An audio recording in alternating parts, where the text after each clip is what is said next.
And then later after that, that's when my wife came. And then children were born.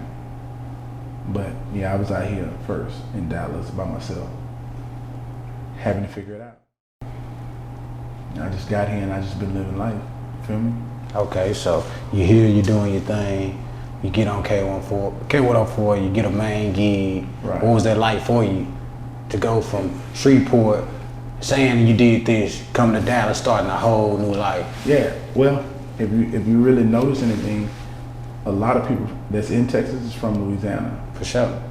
Like, once they mature enough and they get tired of Shreveport or Louisiana period, or any other small town, they move to the big city. Dallas is a city of opportunity. And a lot of reasons why small town people come to Dallas and prosper is because they know what it feels like to have the air conditioner go out. You had to put the fan in the window. Right. You feel me? We know what it means to struggle, we'll say it like that. And we never want to go back to that, right? But in Shreveport, I was making the type of money that I'm making in Dallas. Just because we was connected and we was doing so much, you know what I'm saying? So I was used to the money and really was trying to hide the money because in my mind, somebody told me like, you know, I wasn't scared of the feds, I was scared of the IRS. Cause you know what I'm saying? Yeah, nah. As coming up, you know what I'm saying? They were like, man, he ain't scared of the IRS, you know what I'm saying? They come get you for taxes. So they instilled that fear in you. Yeah, they instilled fear in me. So I wasn't scared of the feds or nothing like that. I was scared of the IRS. I was like, I don't want the IRS, but where the IRS is at? You know, man, for real, they come take your calls. You know, I ain't know, you know what I'm saying? I'm just living, right? So I was always trying to figure out how to hide my money. That's because I stayed in, like, paid for vehicles so long, you know what I'm saying? I just had a mindset. And so now, that's the reason why too I go back and I try to uplift and bring up the next person, the generation, like, yo, it ain't, whatever that stigma, nah man, the world is not flat. Right. They've been lying to you. Yeah, that's it. That's what's up, that's what's up, gotta respect it. Okay, so now let's talk about the radio. You on the radio doing anything. Is this when you had a name before the radio? Right. How did you end up making all these connects with all these different artists from everywhere? It's the personality, it's you. If you could put yourself in a room, you know what I'm saying? It's not hard to get in the room. It's hard to stay in the room. Explain. I can bring you in the room. Right.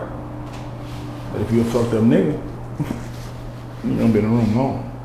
Not at all. So that says something about your character. If you've been in the game this long, you got to be something. And I credit like grace and personality. Grace will put you in places that you don't deserve to be in. Nah, most definitely. You feel me? And so that's what happened. Like, I tapped in at an early age and I'm very spiritual. It ain't never just been me. It's always been God, like even with the rape case. They had to acquit me, but they slid it under the rug. They didn't want to. Like ain't nothing happened. Ain't nothing happened. Dirty. But the grace and the mercy that was on my life made somebody say, yo, you know they tried to slide this under the rug, but here you go. And then we made big noises about it. And then they had to give me my own day to like, here's a thank you, or sorry about that. My bad. Yeah. Boy, it's a dirty world out here. You think it is. Or you just got, just keep on living, keep on saying good morning and good night.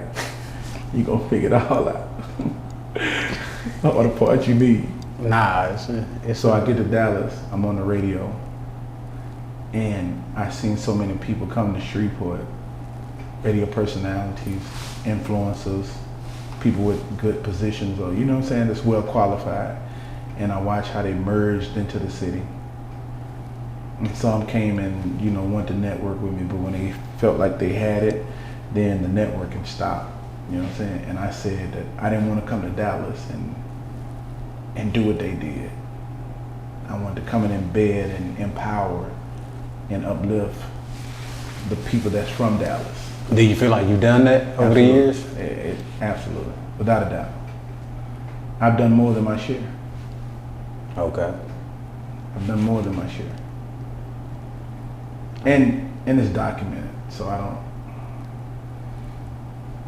I'm so confident in who I am as a person. I don't think I have to help another person. I think I've done my job.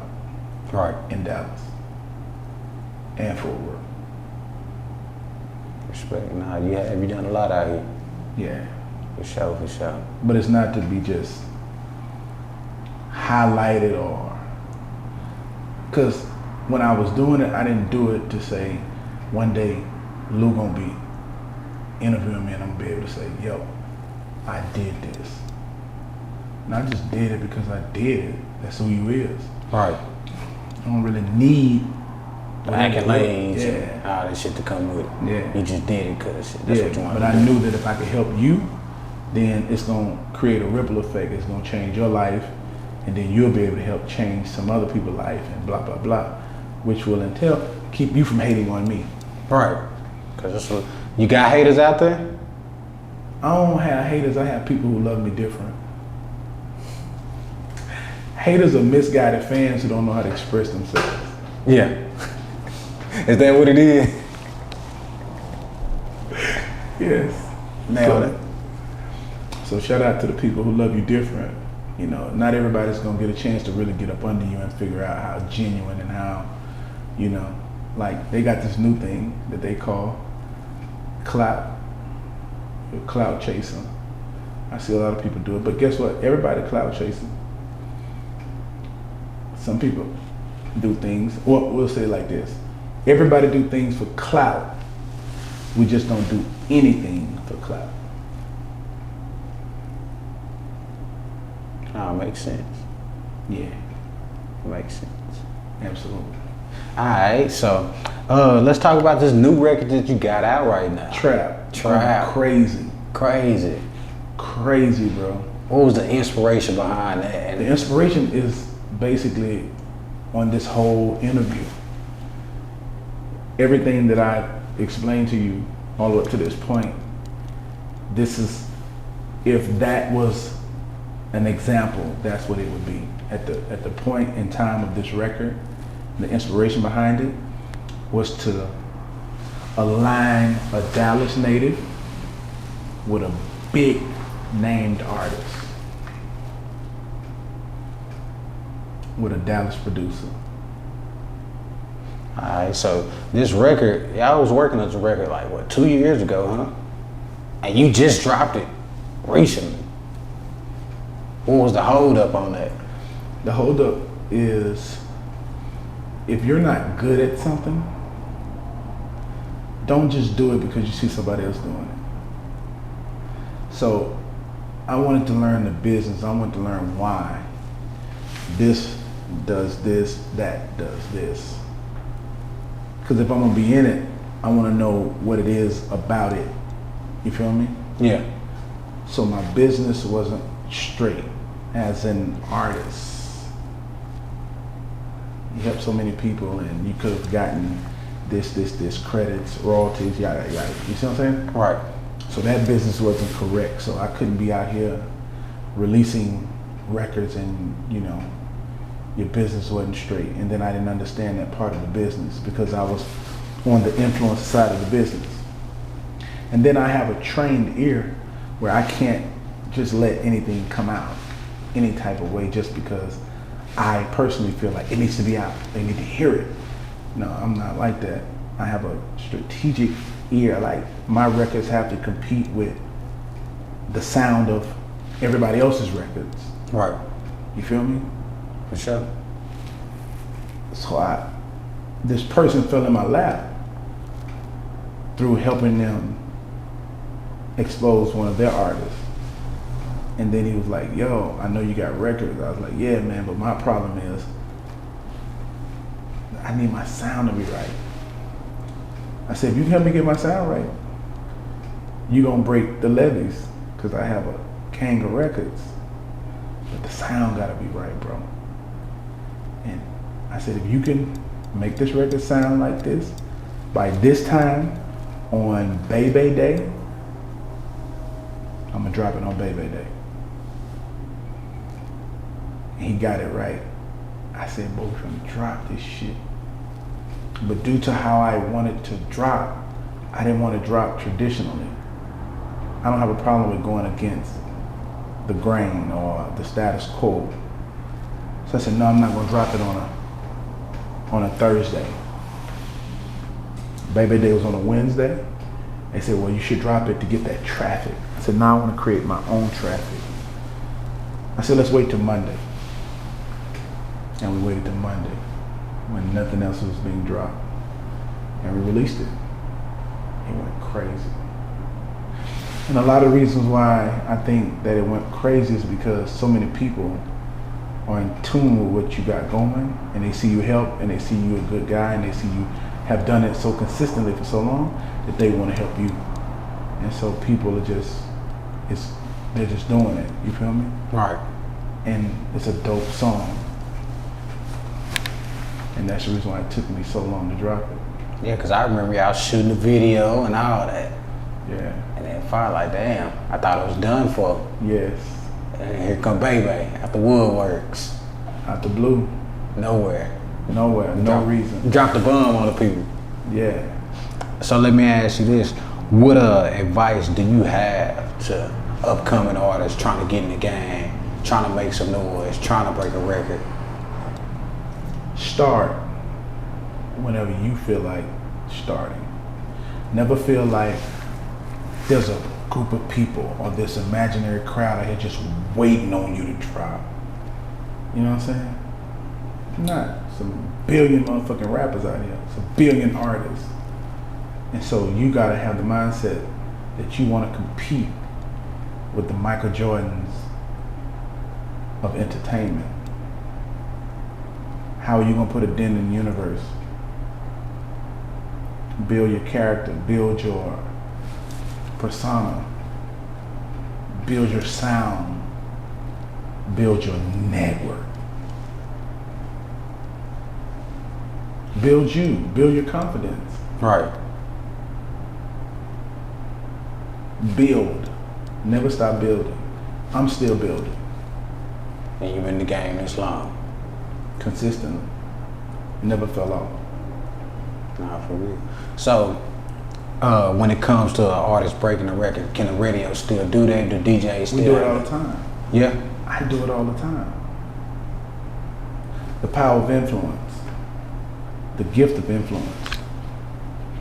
When people feel good about you, they look to you for information, your opinion, what you own. They tapped into you. You feel me? Yeah. So that's the reason why a lot of artists tap in with me, because they know I do a good job at building myself and having a positive vibe. Like, I think I'm really a rare breed that still care just about the music. Like, I don't care what Lou did this morning that, oh, man, Lou on some fuck shit. I ain't gonna play this record. I can separate the artist from the artistry. Do you think a lot of other DJs and no? I don't think so. They let it clash. Yeah, I think they let it clash. I think keyword. Think. I think. I can't speak for them. I don't know. But I can tell you what I see. Yeah. Or think I see. Do you think when it comes to this music shit that Dallas support they own, or do they wait until a Dallas rapper get on and then come back around? I think everybody gets support in a very unique way. You feel me? Yeah. I think I have a science to like how to get people to support you. People have supported me a long time. You feel me? Yeah. In a few days or whenever this air, you'll see that they supported me again. And then I'll come back to you and say, Lou, I told you they support me. It's just not you have to give them something to support, something they believe in. Would you buy a Bentley? Would I buy a Bentley? Yeah. Probably not. Right. If you had the money, would you buy it? No. Right. So Bentley hasn't given you nothing. They ain't gave me a reason to buy it. There you go. That's it. Toyota give you a reason? Long lasting, and my budget, not even that. Come on. It's reliable. Come on. It's how I'm gonna spend my money. Well, I'm gonna get a car that's gonna depreciate over time. Toyota got your business. Sold They gave you a reason. instantly. Absolutely. Just add water. And go ahead and mix Yes, it sir. on up. You ain't even have to work your wrist. Lock up instantly. You understand me? Yeah. Bounce back like a 4.5 hard. Watch out You now. see what I'm talking about? Yeah. Yes, sir. For sure. Okay. So let me ask you this: with it, like you in the entertainment business, what advice can you give to those that's looking to get into entertainment? Man, just what you want to have is you want to have a stamp of approval. Like, you just want to be known for doing good business. Good business. How many people you know do good business? I know a lot, but I also know a lot that don't do good business. More good business or more? More good business. The ones that don't do bad business, I You can't don't fool with fuck them. Yeah. See, They bad for my image. Yeah. Bad for business. Bad Period. for energy. Crazy. But if you pay attention to them long enough, you'll think the fuck niggas winning. Nah, you would. But in reality, they not. Real talk. Perception is reality. It is. Lou, we here. Nah, we here, man. Hey, man, y'all heard it, man. This is exclusive. Yeah. Baby, man. We This is what it feels like. Nah, we here all the way with it. All the way with it, man. Tell the people where they can find you at on social media. Hey, you can tap in at Hollywood Baby. I ride with Baby on YouTube. Everything else is Hollywood Baby. Twitter, Hollywood Bay. That single going crazy. Tap in with me. Like, I'm just gonna try to do it a way that people feel like it was organic, and I want to document it so that other artists, other influencers can follow, not even the blueprint, but just follow something that, hey, I saw that, and the whole time I was putting all of my energy into this, but if I did this, then it opened up the gate for this, and that is changing your attitude. Your attitude determines your altitude. He's always happy. He's always full of energy. We've never seen him mad, or we never, like, what you sow is what you reap. So when you reaping the negative energy, you can't even entertain it because you didn't sow that. Nah, that's facts. I didn't sow bad seeds into Dallas, Fort Worth, so I don't deserve to get. Bad seeds in return. Absolutely. Hey, man, this ain't no rap shit. Definitely ain't no cap shit, man. Yeah. It's a whole lot of legal trap shit. Come on, man.